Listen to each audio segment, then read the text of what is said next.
नमस्कार, मैं हूं आर के सर। आप सभी का रैंक अप एकेडमी के इस ऑनलाइन मंच पर हार्दिक अभिनंदन। साथियों, आज हम रैंक अप एकेडमी के इस ऑनलाइन मंच पर प्रतियोगी परीक्षाओं में पूछे जाने वाले महत्वपूर्ण प्रश्नों की चर्चा करेंगे। आज इसी संदर्भ में मैं मेवाड़ राजवंश के महत्वपूर्ण प्रश्न लेकर आया हूँ आपके लिए। पहला क्वेश्चन देखते हैं हम कि निम्न में से कौन सा क्षेत्र मेवाड़ के अंतर्गत नहीं आता है। कि ये चार क्षेत्र दिए, किन में से कौन सा मेवाड़ के अंतर्गत नहीं आता? उदयपुर, भीलवाड़ा, चित्तौड़ और डूंगरपुर। अब इसमें तीन तो वो हैं जो मेवाड़ में आते हैं और एक है जो नहीं आता। तो कौन सा है? उदयपुर आता है, भीलवाड़ा भी आता है, चित्तौड़ भी आता है। कौन सा नहीं आता? डूंगरपुर। डूंगरपुर किस में आता है? बागड़ में। ठीक है, नेक्स्ट अगला प्रश्न है, मेवाड़ का प्राचीन नाम क्या है? मेवाड़ को पहले क्या कहते थे? तो पहला है मेदवाट नहीं, ये मेदपाट है। मेदपाट, प्रागवाट, सिवी, ये सभी क्या कहते थे मेवाड़ को? पहले मेदपाट कहते थे, प्रागवाट बिल्कुल कहते थे। और इसे पंजाब से जब सिकंदर का आक्रमण हुआ तो पंजाब में एक जाति रहती थी सिवी, वो पंजाब छोड़कर और ये चित्तौड़ के आसपास आकर बस गई थी, इसलिए इसे सिवी जनपद भी कहा जाता था। तो साथियों, इसका सही उत्तर होगा सभी। यानी मेवाड़ का प्राचीन नाम क्या है? मेदपाट, प्रागवाट, सिवी। ठीक है, अगला प्रश्न है, निम्न में से कौन सा अभिलेख मेवाड़ में गुहिल वंश की स्थापना की जानकारी मिलती है? ऐसा कौन सा अभिलेख है जो मेवाड़ में गुहिलों की स्थापना की जानकारी देता है? ठीक है, तो देखते हैं पहले आठपुर अभिलेख, घोसुंडी अभिलेख, सामोली अभिलेख या श्रृंगी ऋषि अभिलेख। तो इसमें से सही उत्तर कौन सा होगा? इसमें सही उत्तर होगा सामोली अभिलेख। ये 646 ईस्वी का है और बताया जाता है कि ये किसी शिलादित्य राजा का था। किसका था? शिलादित्य। और बोलिए साहब, गुहिल की पीढ़ी में 5वें राजा थे ये। तो इस हिसाब से कैसे हुआ? 646 बता रहे तो, जबकि हमने पढ़ा है कि साहब मेवाड़ राजवंश की स्थापना 565 या 566 में हुई थी। तो फिर कहते हैं कि ये 5वीं पीढ़ी में थे। अब इससे पहले 4 राजा और हुए हैं, तो मान लो कि एक राजा का कार्यकाल 20 साल का है, तो फिर 20-20 घटाते घटाते फिर हम कहते हैं कि 565 या 566 में श्री गुहिल ने इस वंश की क्या करी थी? स्थापना करी थी। ठीक है, तो मेवाड़ में बहुत महत्वपूर्ण प्रश्न है, ध्यान रखना कि कौन सा अभिलेख है जो मेवाड़ में गुहिल वंश की स्थापना की जानकारी देता है। तो वो कौन सा है? सामोली अभिलेख। ठीक, आगे चलते हैं। निम्न में से किसका मत है कि गुहिल वंश के राजा ईरान के नौशेरवा खां आदिल के वंशज हैं? ये नौशेरवा है भाई, है ना, नौशेरवा खां आदिल के वंशज है। ऐसा कौन सा इतिहासकार है जिसने ये बताया कि जो मेवाड़ के राजा हैं वो यहाँ के नहीं थे? तो फिर कहाँ के थे? बोल वो साहब सुदूर ईरान का एक राजा था, उसका नाम था नौशेरवा खां आदिल, और बोल साहब उसके वंशज है ये। तो आकर फिर मेवाड़ में क्या बने हैं? गुहिल बने। तो वो कौन है? कर्नल जेम्स टोड, अबुल फजल, मोहम्मद नैन्सी या मुंशी देवी प्रसाद। तो साथियों, ऐसे इतिहासकार का नाम क्या था? अबुल फजल। अबुल फजल के अनुसार ही मेवाड़ के गुहिल कहाँ के थे? ईरान के राजा नौशेरवा खां आदिल के वंशज। बहुत सारे एग्जाम्स में यूं की पूछा गया है, तो ध्यान रहे। चलिए अगले क्वेश्चन पर चलते हैं। फिर हम कहते हैं कि किसके अनुसार गुहिल वंश की 24 शाखाएं हैं? कि पूरे देश में साहब गुहिल केवल मेवाड़ में नहीं रहते, चारों तरफ जैसे सापरा हो गया, डूंगरपुर हो गया, बांसवाड़ा हो गया, इन क्षेत्रों पर भी बोल गुहिलों की शाखाएं थी। और ऐसे कुल मिलाकर हमारे देश के बाहर नेपाल में भी इन गुहिलों की एक शाखा थी। तो इसलिए बताया गया कि किन किन के अनुसार गोहिल वंश की टोटल 24 शाखाएं हैं। तो वो कौन है? Colonel James Tod, Mohammad Nancy, या दोनों, या फिर कविराज श्यामल दास। इसका सही उत्तर होगा ये संयुक्त रूप से इन दोनों ने कहा है कि साहब मेवाड़ के गोहिलों की कुल कितनी ब्रांच हैं? 24। ठीक है, नेक्स्ट चलते हैं। बप्पा रावल ने 724 ईस्वी में किस शासक से चित्तौड़ छीना था? ऐसा कौन सा शासक था जिससे बप्पा रावल ने 734 में, अब इससे दो क्वेश्चन क्लियर हो रहे हैं। एक तो ये कि गोहिलों ने चित्तौड़ पर कब अधिकार करा? 734 में पहली बार छीन लिया। किसने छीना? किससे छीना?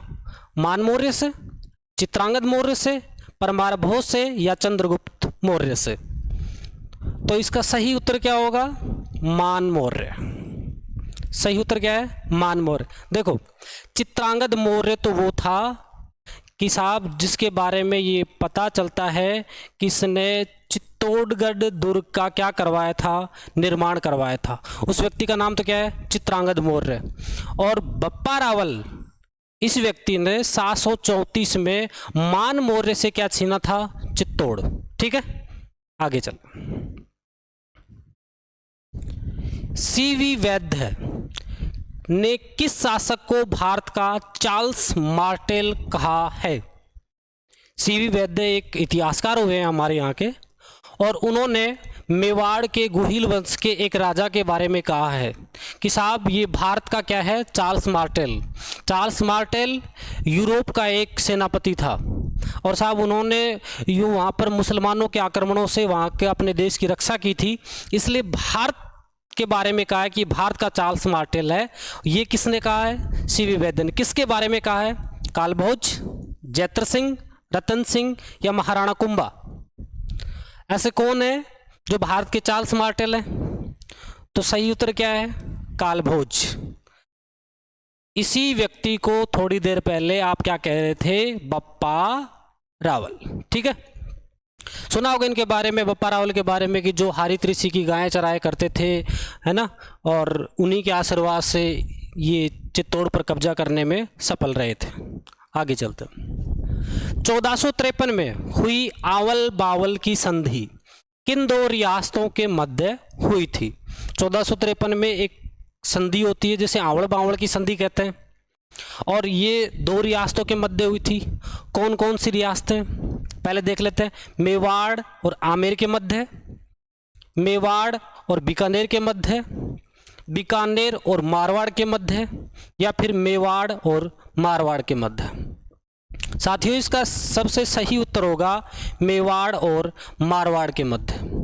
1453 में ये जो संधि होती है, आवड़ और बावड़, यानी दुनिया में बहुत सारी संधियां आपने देखी होगी। कहीं पर दो देशों के बीच में धर्म को आधार बनाया, कहीं पर दो देशों के बीच में भाषा को आधार बनाया, कहीं पर नदियां सीमा बना रही है, कहीं पर्वत बना रहे हैं। लेकिन विश्व की एकमात्र संधि ऐसी थी आवड़ बावड़ की संधि, जो पेड़ों को आधार बनाकर ये संधि हुई थी।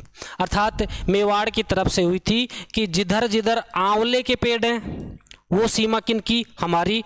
और बावल यानी बबूल के पेड़ जिस साइड में ज़्यादा हैं वो सीमा किन की? मारवाड़ की। तो इसे ही आवल बावल की संधि कहते हैं। कब हुई थी? 1453 में। अच्छा, इसके बारे में एक बहुत महत्वपूर्ण बात और है कि सोजत कहाँ पड़ता है? पाली में।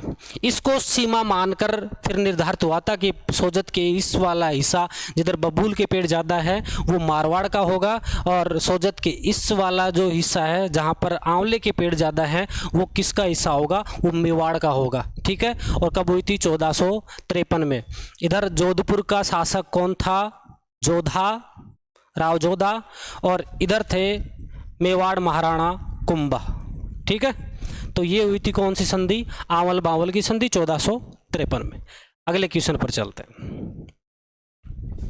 कुंभाकालीन निम्न घटनाओं में से सत्य कथन नहीं है। अब आपको वो कथन छांटना है जो गलत है, बाकी तीन सही है। आवल बावल की संधि 1453, सारंगपुर का युद्ध 1437, चंपानेर की संधि 1455 और बदनौर का युद्ध 1457। ठीक है, तो हम देखते हैं कि आवल बावल की संधि अभी थोड़ी देर पहले हमने देखी 1453, ये सही है। सारंगपुर का युद्ध 1437, ये भी सही है कि साहब मालवा के महमूद खिलजी के साथ युद्ध हुआ था कुंभा का, ये भी सही है। बदनौर का युद्ध 1457, ये भी सही है। गलत क्या है? चंपानेर की संधि, ये 1455 में ना होकर कब हुई थी? 1456 में।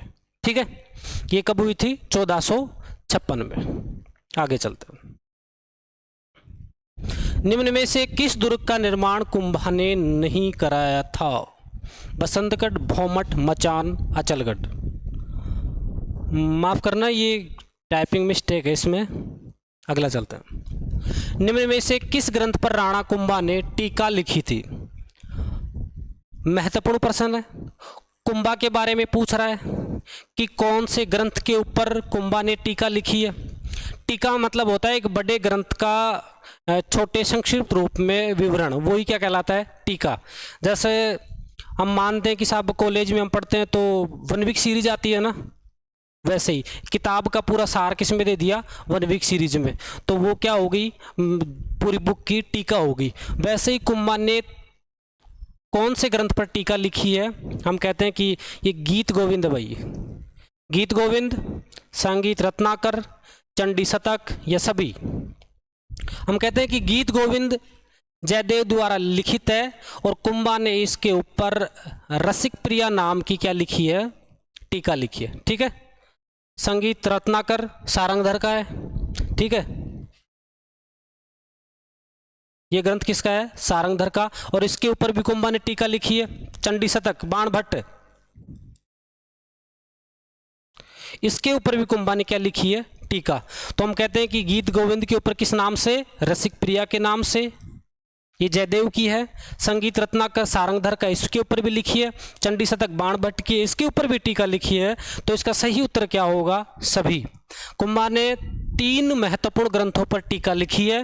3 के नाम देख लो, गीत गोविंद, संगीत रत्नाकर और चंडी शतक, जिसमें रसिक प्रिया नाम की जो टीका है वो किस पर लिखी है? गीत गोविंद पर। अगला प्रश्न है, एकलिंग महात्म्य पुस्तक के लेखक हैं। पुस्तक कौन सी है? एकलिंग महात्म्य। ठीक है, और इसके लेखक का नाम पूछा है तो कान्यव्यास, मेहाजी, मंडन या फिर नाथा। इसके लेखक कौन है एकलिंग महात्म्य के? कान्यव्यास। और इसका पहला चैप्टर है ना, राजवर्णन के नाम से कुंभा ने लिखा था भाई। इसका पहला चैप्टर किसने लिखा है? कुंभा ने। निम्न में से कुंभा की पुस्तक नहीं है। अब पूछा है कुंभा की पुस्तक और आगे पूछा है नहीं है। ठीक है, 3 तो है कुंभा की, एक नहीं है। कामराज रतिभार, कामराज रतिभार। ठीक है, राजवल्लभ, संगीत मीमांसा, सुधा प्रबंध। 3 है, कौन सी वाली नहीं है? तो हम कहेंगे कि साहब कामराज रतिभार भी है, संगीत मीमांसा भी है, सुधा प्रबंध भी है। कौन सी नहीं है? राजवल्लभ नहीं है। सुधा प्रबंध, संगीत मीमांसा, संगीत राज और कामराज रतिभार, ये कुंभा की पुस्तक है। राजवल्लभ पुस्तक मंडन की है। राजवल्लभ किसकी है? मंडन की। और याद रखना, ध्यान रखना यहीं पर एक पुस्तक और है, उस पुस्तक का नाम है विश्ववल्लभ। ये महाराणा प्रताप के दरबारी थे जिसका नाम था चक्रपाणि मिश्र, इनकी है ये। वल्लभ के नाम से 2 पुस्तकें हैं, एक राजवल्लभ, एक विश्ववल्लभ। राजवल्लभ किसकी है? मंडन की, जबकि विश्ववल्लभ किसकी है? चक्रपाणि मिश्र की। और ये महाराणा प्रताप के दरबारी विद्वान थे। कौन? चक्रपाणि मिश्र, याद रहेगा। अगली पुस्तक है, निम्न में से कौन सा युग्म गलत है? आपको छांटना है कि कौन सा गलत है और बाकी 3 सही है। कुंभा, संगीत राज, मेहाजी, कलानिधि, ये कलानिधि भाई, कला निधि। मंडन वास्तुसार, नाथा वास्तु मंजरी, वास्तु मंजरी। ठीक है, तो इसमें सही क्या होगा? देखो, कुंभा ने लिखा संगीत राज, सही है। मेयाजी ने कला निधि नहीं, मेयाजी ने नहीं लिखी, मेयाजी ने लिखी है तीर्थमाला,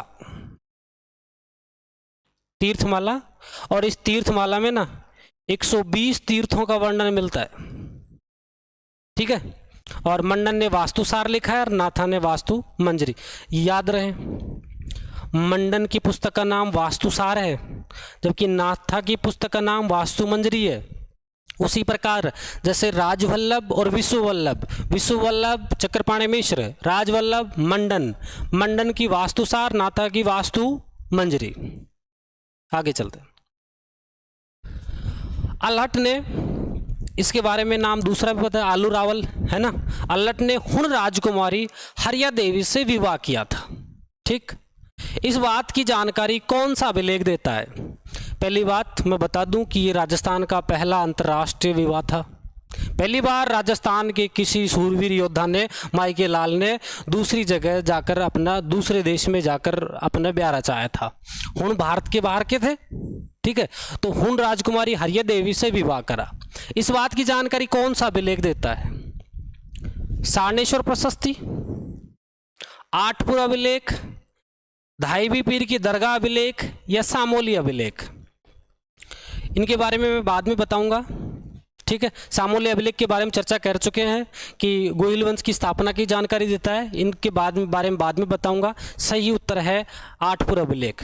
977 में उदयपुर से मिला था भाई ये, और इसमें जिक्र आया है कौन से वाले में? आठपुर अभिलेख में, कि अल्हट ने हुण राजकुमारी हरिया देवी से विवाह किया और इस हरिया देवी ने उदयपुर में हर्षपुर गांव बसाया था। कौन सा गांव बसाया था? हर्षपुर। ये भी कौन सा अभिलेख में पता चलता है?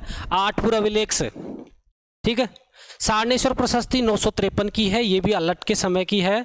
और इसके बारे में हमें पता चलता है कि साहब मेवाड़ में नौकरशाही की स्थापना के बारे में जानकारी देने वाला कौन सा अभिलेख है? सारणेश्वर प्रशस्ति। ठीक है, आगे चलते हैं। जैत्र सिंह ने इल्तुतमिश को कौन से युद्ध में पराजित किया था? तो सिंगोली का युद्ध, गिंगोली का युद्ध, या बासनपीर का युद्ध, या भूताला का युद्ध? तो कौन से युद्ध में किया था? भूताला के युद्ध में। भाई ये 1226 में,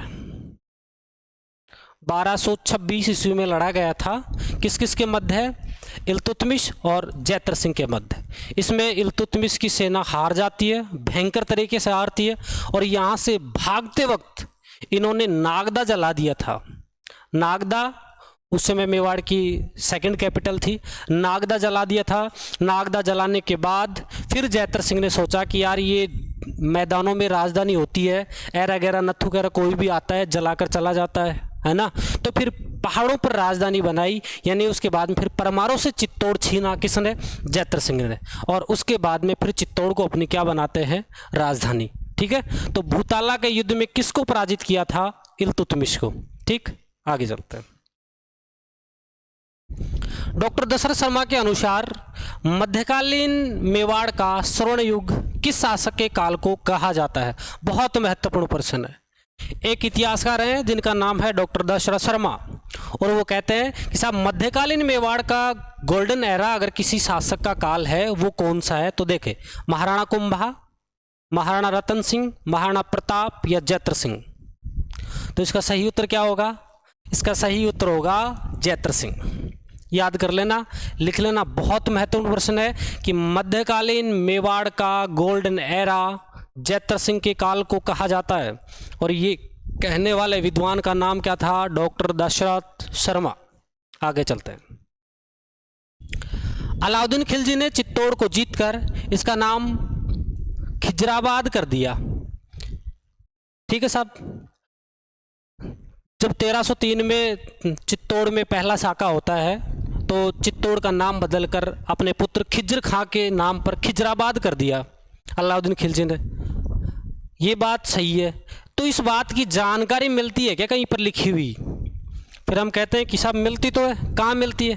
क्या कीर्ति स्तंभ पर है, या कुंभलगढ़ प्रशस्ति, या धाईबी पीर की दरगाह, या हमीर मद मर्दन पुस्तक में? कहाँ पर मिलती है? फिर हम कहते हैं कि ये उदयपुर में एक दरगाह है, धाईबी पीर की दरगाह।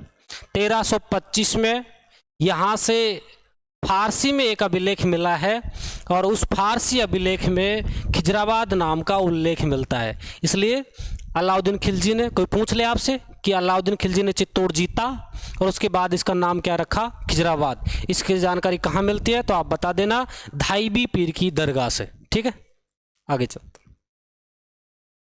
सिंगोली के युद्ध में राणा हमीर ने किस शासक को पराजित किया था? अब राणा हमीर हैं, जिसको मेवाड़ का उद्धारक कहा जाता है, इन्होंने किस शासक को पराजित करा सिंगोली के युद्ध में? सिंगोली पड़ता है भाई बांसवाड़ा में। ठीक, क्या इल्तुतमिश थे? हम कह रहे हैं कि इल्तुतमिश तो भूताला में हार गया, या मोहम्मद बिन तुगलक थे, या फिर गयासुद्दीन तुगलक, या इब्राहिम लोदी। तो सही उत्तर क्या है? मोहम्मद बिन तुगलक, जिसको भारतीय इतिहास में सन की, रक्त पिपासु, पागल, सबसे पढ़ा लिखा विद्वान शासक कहा जाता है। उसका नाम क्या है? मोहम्मद बिन तुगलक। और इसी को राणा हमीर ने सिंगोली के युद्ध में क्या करा था? पराजित किया था। किस शासक के विरुद्ध कुंभाहाड़ा नकली बूंदी दुर्ग की रक्षा करते हुए शहीद हुआ था? भाई कौन सा दुर्ग था जो नकली था और कुंभाहाड़ा उसकी रक्षा करते हुए शहीद हुआ था? तो मैं आपको बताऊं कि महाराणा जो लाखा थे, महाराणा लाखा, अब इसका सही उत्तर बता दिए कौन सा है? महाराणा लाखा। महाराणा लाखा का एक विवाह हुआ था कहाँ पर? बूंदी हाड़ी, बूंदी की एक हाड़ी रानी थी, उससे। जब वो गई तो लाखा जी ने पूछा कि कैसा लगा मेवाड़, और फिर रानी ने कहा कि बढ़िया है, बढ़िया या और बढ़िया, बढ़िया या सबसे बढ़िया। तो साहब लड़की अपने पीहर की यादों को और पीहर के घर को कैसे भूल जाए? तो उस रानी ने कहा कि देखो बढ़िया है, मतलब सबसे बढ़िया तो हमारा बूंदी है साहब। महाराणा लाखा ने फिर कहा कि अच्छा, मैं फिर पूछ रहा हूँ कि मेवाड़ बूंदी से बढ़िया या बूंदी बढ़िया मेवाड़ से? तो उसने फिर कहा कि साहब देखो आप गुस्सा हो रहे हो, बाकी मेवाड़ अच्छा है। अच्छा है, नहीं नहीं सही बता। तो फिर उसने कहा कि देखो साहब बात अगर इस पर ही है तो आपके मेवाड़ से भी बढ़िया क्या हमारा बूंदी है। और इसी बात पर लाखा जी ने कहा कि हम खाना नहीं खाएंगे। फिर उसके बाद में इधर से वो बोले कि अब खाना नहीं खाएंगे, अब किसके ऊपर चढ़ाई होगी? अब चढ़ाई होगी बूंदी पर। और साहब बूंदी के ऊपर चढ़ाई हो तो फिर उन्होंने कहा कि जब तक बूंदी पर जीत ना लूँ तब तक मैं अन्न पानी नहीं ग्रहण करूँगा। और फिर अन्न पानी नहीं ग्रहण करेंगे तो जो सामंत थे उन्होंने कहा कि भाई साहब संभलो एक बार, कोई बात नहीं है, ऐसा करो ससुराल पर अभी कल परसों ब्याह हुआ है, क्यों आप इतनी टेंशन दे रहे हो? तो फिर कि आप ऐसा करो, आप अपनी प्रतिज्ञा को कोई एक बाहर नकली मकान सा बना देते हैं और उसको ढा दो, आपकी प्रतिज्ञा भी पूरी हो जाएगी, रिश्तेदारी भी बची रहेगी। फिर उन्होंने फिर एक नकली दुर्ग ढहाया था, नकली एक मकान सा था, और उसकी रक्षा करते हुए कुंभाहाड़ा शहीद हुआ था। तो उसके बारे में ये कहा जाता है। मेवाड़ के किस महाराणा ने अजमेर दरगाह के लिए 4 गांव अनुदान में दिए थे? ठीक है, देखो कितना बड़ा ये काम है। अजमेर दरगाह और उसके लिए 4 गांव अनुदान में दिए कि साहब 4 गांवों से अजमेर दरगाह का खर्चा पानी चल जाएगा। जो टैक्स आता था ना वो अब कहाँ जाएगा? 4 गांवों का दरगाह में जाएगा, इसका रख रखाव हो जाएगा। वो शासक कौन थे? उस शासक का नाम है महाराणा जगत सिंह द्वितीय। 17वीं शताब्दी के सिसोदिया राठौड़ गठबंधन में मेवाड़ का शासक कौन था? तो इस समय जो सिसोदिया और जोधपुर के राठौड़ों के मध्य जो गठबंधन हुआ उसमें मेवाड़ का शासक कौन था? तो हम कहते हैं कि उसमें मेवाड़ का शासक था महाराणा राज सिंह। सन 1437 में मेवाड़ मालवा युद्ध का तात्कालिक कारण क्या था? कि 1437 में जो मेवाड़ और मालवा के मध्य युद्ध हुआ, जिसे हम सारंगपुर का युद्ध कहते हैं, और उसके उपलक्ष्य में विजय की याद में विजय स्तंभ बनवाया कुंभा ने, तो बोले उसका कारण क्या था, तात्कालिक कारण क्या था? नागौर पर राजनीतिक नियंत्रण का मुद्दा था, या फिर मालवा के महपा पंवार को मेवाड़ को सौंपने से इनकार, कि मालवा ने जो महपा पंवार है उसको मेवाड़ को सौंपने से इनकार कर दिया, ये मुद्दा था? या फिर मालवा का सिरोही के देवा राजपूतों को मेवाड़ के विरुद्ध समर्थन, या मेवाड़ का मांडू दरबार के एक विद्रोही सामंत को आश्रय देने का प्रयास? बहुत महत्वपूर्ण प्रयास है, वो सॉरी प्रश्न है। तो इसका सही उत्तर क्या होगा? हम कहते हैं कि इसका सही उत्तर होगा कि मालवा के महमूद खिलजी ने महपा पंवार को मेवाड़ वालों को सौंपने से मना कर दिया। हमने कहा कि जब मोकल की हत्या किसने करी थी? चाचा, मेरा और महपा पंवार ने। फिर रणमल आया, रणमल ने चाचा और मेरा की हत्या कर दी, महपा पंवार भागकर कहाँ चला गया? मालवा। और इसी को सौंपने की वजह से फिर ये युद्ध होता है 1437 में, जिसे मेवाड़ और मालवा का तात्कालिक कारण कहा जाता है। महाराणा प्रताप का दरबारी पंडित कौन था? बहुत महत्वपूर्ण प्रश्न है। रामचरण जी थे, चंद्रमौली मिश्र थे, चंद्रधर थे, या चक्रपाणी मिश्र? मुझे नहीं लगता कि इस प्रश्न में कोई डाउट होगा। नो डाउट, इसका सही उत्तर क्या है? चक्रपाणी मिश्र। निम्नलिखित में से किसे चक्रपाणी मिश्र द्वारा नहीं लिखा गया? कौन सा है ऐसा ग्रंथ जिसको चक्रपाणी मिश्र ने नहीं लिखा? विष्णुवल्लभ, मुहूर्तमाला, राज्याभिषेक पद्धति, या देवमूर्ति प्रकरण? विष्णुवल्लभ, ये तो हमने प्रारंभ में चर्चा कर ली कि राजवल्लभ और विष्णुवल्लभ नाम के दो अलग अलग ग्रंथ हैं। एक मंडन ने लिखा, एक किसने लिखा? चक्रपाणी मिश्र ने। दूसरा मुहूर्तमाला इन्हीं का है, और राज्याभिषेक पद्धति भी इन्हीं का है। ये देवमूर्ति प्रकरण है, ये पुस्तक मंडन की है भाई। तो सही उत्तर क्या होगा? डी।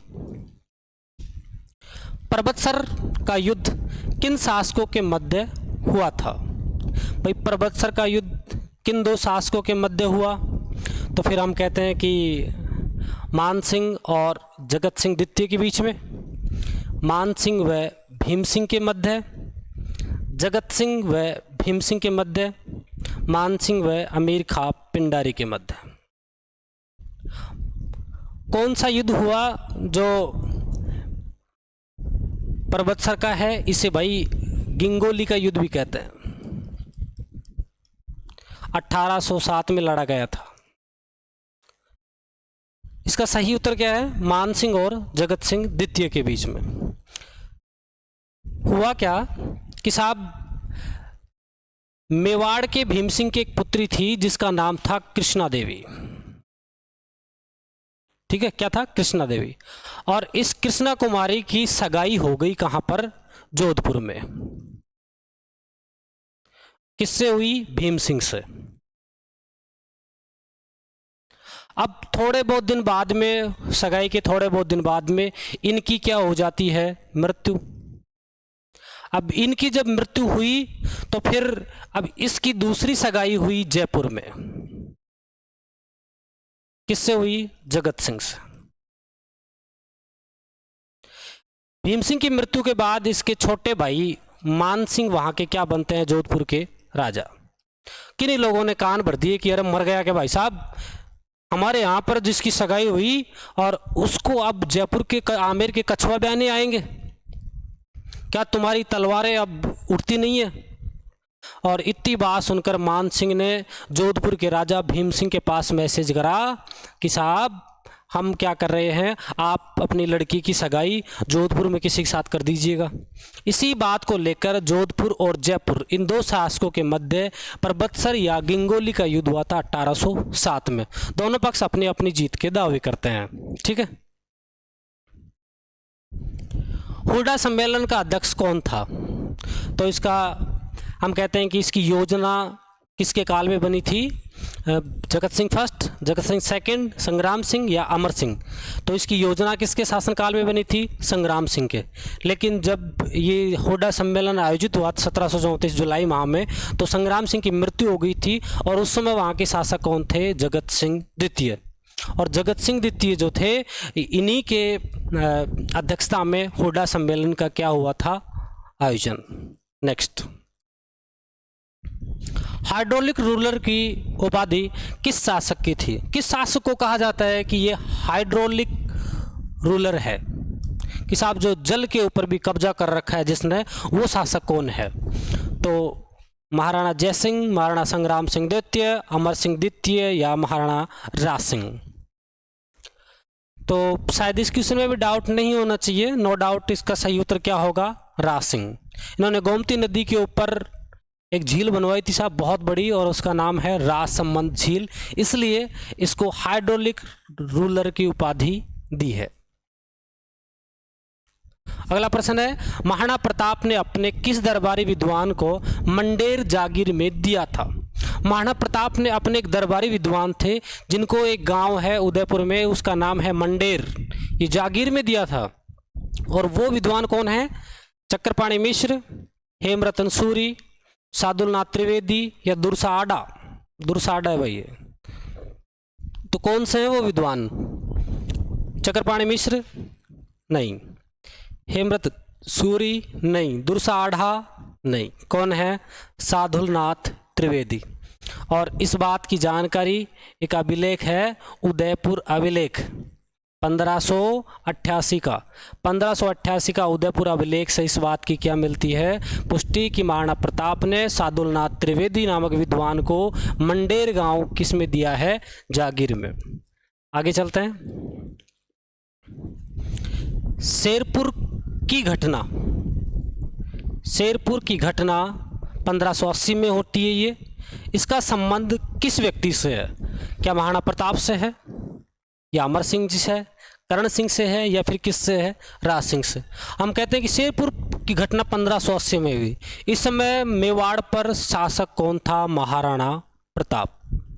क्या ये महाराणा प्रताप से संबंधित है? हम कहते हैं नहीं, ये घटना किससे संबंधित है? ये घटना अमर सिंह से संबंधित है। कि जब अकबर ने महाराणा प्रताप को पकड़ने के लिए अब्दुल रहीम खान खाना जी को भेजा था, तो रहीम जी ने अपना टेंट लगा रखा था। अमर सिंह जी उनके बीवी बच्चों को उठाकर शाम को ले गए, और जब ले गए तो महाराणा प्रताप ने जब ये सुना तो उनको वापस भगाया। और ये घटना कौन सी घटना है? शेरपुर की घटना है। कब हुई थी? 1580 में। राजा तो कौन थे? प्रताप। लेकिन ये घटना को अंजाम देने वाले व्यक्ति कौन है? अमर सिंह। नेक्स्ट, निम्न को सुमेलित करना है सही तरीके से, ठीक है। और ये सारी बातें एक युद्ध के बारे में कही गई हैं, और युद्ध का नाम है हल्दी घाटी का युद्ध। देखो भाई, बदायूनी ने इस युद्ध के बारे में क्या कहा है, ठीक है। अबुल फजल ने भी इस युद्ध के बारे में कुछ कहा है, कर्नल टोड ने और आदर्श लाल श्रीवास्तव ने। किन किन लोगों ने क्या क्या कहा है? देखो, गोगुंदा का युद्ध किसने कहा है? तो हम कहेंगे कि गोगुंदा का युद्ध तो कहा है किसने? बदायूनी ने। हल्दी घाटी के युद्ध को गोगुंदा का युद्ध बदायूनी ने कहा है। जबकि अबुल फजल ने क्या कहा है? अबुल फजल ने कहा है इसे खमनोर का युद्ध। अबुल फजल ने खमनोर का युद्ध। कर्नल जेम्स टोड ने इसे कहा है मेवाड़ की थर्मोपल्ली। मेवाड़ की क्या? थर्मोपल्ली। जबकि आदर्शी लाल श्रीवास्तव ने इसे कौन सा युद्ध कहा है? बादशाह बाग का युद्ध। बहुत महत्वपूर्ण सवाल है, शायद ये तीनों आपको ध्यान हो भी, लेकिन ये ध्यान दे लेना ढंग से कि आदर्शी लाल श्रीवास्तव ने बादशाह बाग का युद्ध किसे कहा है? हल्दी घाटी के युद्ध को। आगे चलते हैं कि 1568 में चित्तौड़ दुर्ग पर कब्जा करने के पश्चात अकबर ने यहाँ पर कौन सा सिक्का चलाया था? बहुत महत्वपूर्ण सवाल है कि जब 1568 में जब चित्तौड़ का साका कंप्लीट होता है, तीसरा साका, उसके बाद अकबर ने चित्तौड़ पर अधिकार कर लिया और यहाँ पर एक सिक्का चलाया था, तो वो कौन सा सिक्का है? जलाली, टका, इलाही या एलची? तो सही उत्तर क्या होगा इसका? सही उत्तर होगा एलची। सही उत्तर क्या है? एलची। आज की क्लास के लिए बस इतना ही। हम कल मारवाड़ के राठौड़ पढ़ेंगे। अगर आप इतिहास को और बाकी सभी चीज़ों को बहुत सरलता से पढ़ना चाहते हैं और आप चाहते हैं अपनी तैयारी को धार देना, अंतिम प्रहार करना, तो आप जुड़े रहिए रैंक अप एकेडमी परिवार से। यहाँ पर सभी विषयों की और सभी टॉपिकों की इसी प्रकार से MCQ सीरीज़ लाई जा रही है। तो कृपया चैनल को लाइक करें, सब्सक्राइब करें और अपने दोस्तों से शेयर करें। धन्यवाद, नमस्कार।